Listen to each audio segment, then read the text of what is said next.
जय हिंद दोस्तों। शाम की दो बड़ी खबरें, डीए डीए डीए, कितना बड़ा डीए और कब मिलेगा डीए और कब होगा 50%, ये बड़ी खबर। और लोकसभा में बिल्कुल फौजियों का इस्तेमाल किया इस सरकार ने, फौजियों के नाम पर ठगा, फौजियों को ठगा इस सरकार ने। और चीख चीख के कह रहा है एक बड़ा नेता, लोकसभा में हंगामा और सन्नाटा।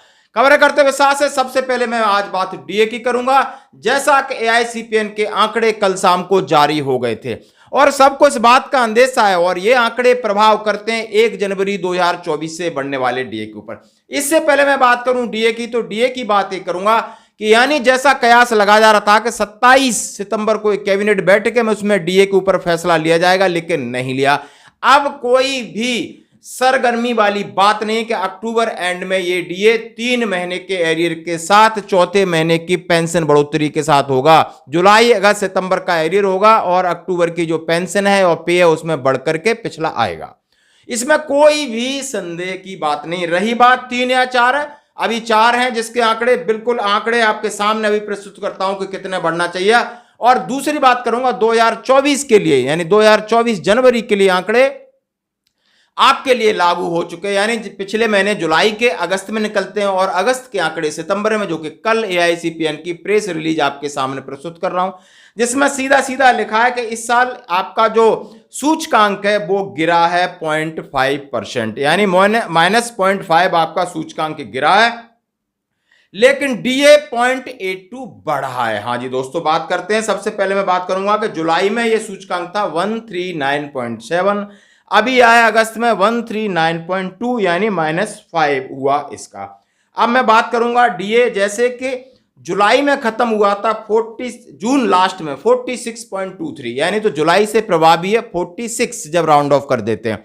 अब बात करते हैं अगस्त में, ये बढ़ के आया 46.23 से बढ़ा 47.12 बढ़ा अगस्त, जुलाई खत्म होने के बाद। अगस्त खत्म होने के बाद ये अब बढ़ा है 47.95, यानी आप बात कर सकते हो 48, यानी 2% की बढ़ोतरी लगभग 2 महीने में हो चुकी है दोस्तों।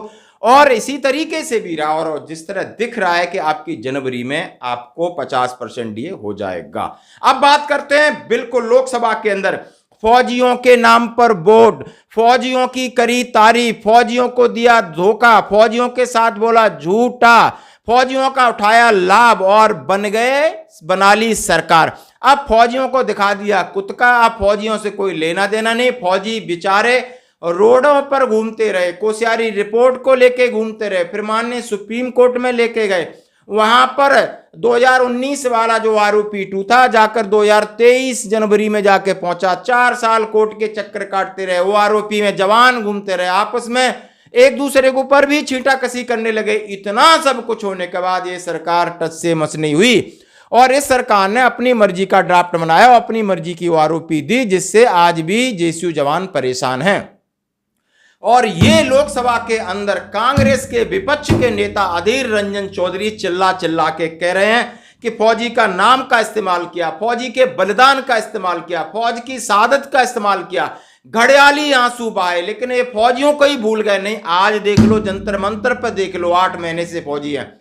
यानी इस वीडियो को करना होगा आपको वायरल और एक ही काम है, सरकार तक जाए कि फौजी अब आपसे नाराज हैं, फौजी आपसे दुखी हैं कि आखिर में ये लोग इतने कैसे बहरे हो सकते हैं। सिर्फ एक छोटी सी मांग, 3 जजों की एक कमेटी आप नियुक्त कर दीजिए और वो जो डिसाइड करेगी हम उसमें राजी हैं। हमें कुछ नहीं चाहिए, हमें हमारा आत्मसम्मान लौटा दीजिए, हमारे ऊपर राजनीति मत करिए, हमारी बातें मत करिए लोकसभा में, राज्यसभा में, हमारे नाम पर मत दुनिया को आप ठगिए छलिए, प्लीज हमें बख्श दीजिए। हमें देशभक्त हैं, हमें देश की सेवा करने दीजिए, लेकिन हमें आत्मसम्मान वाला, मान सम्मान वाला न्याय के लिए ये बात आपको मांगनी होगी।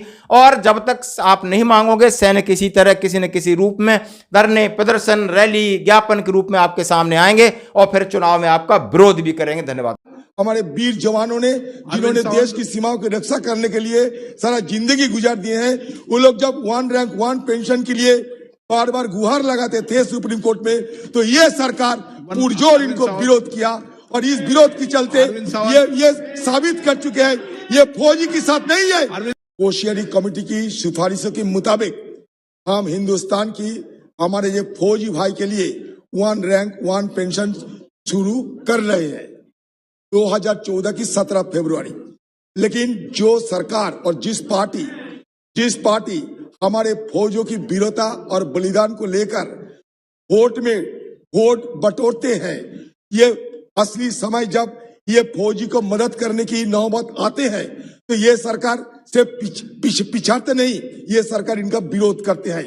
ये विरोध हम देखा कहा ये हमारे सुप्रीम कोर्ट में ये सरकार हमारे 30 लाखों से ज्यादा हमारे वीर जवानों ने जिन्होंने देश की सीमाओं की रक्षा करने के लिए सारा जिंदगी गुजार दिए हैं, वो लोग जब वन रैंक वन पेंशन के लिए बार बार गुहार लगाते थे सुप्रीम कोर्ट में, तो ये सरकार पुरजोर इनको विरोध किया और इस विरोध के चलते ये साबित कर चुके हैं ये फौजी के साथ नहीं है, ये फौजी के साथ नहीं है, ये अपने स्वार्थ चरितार्थ करने के लिए फौजी की नाम लेकर फौजी को बलिदान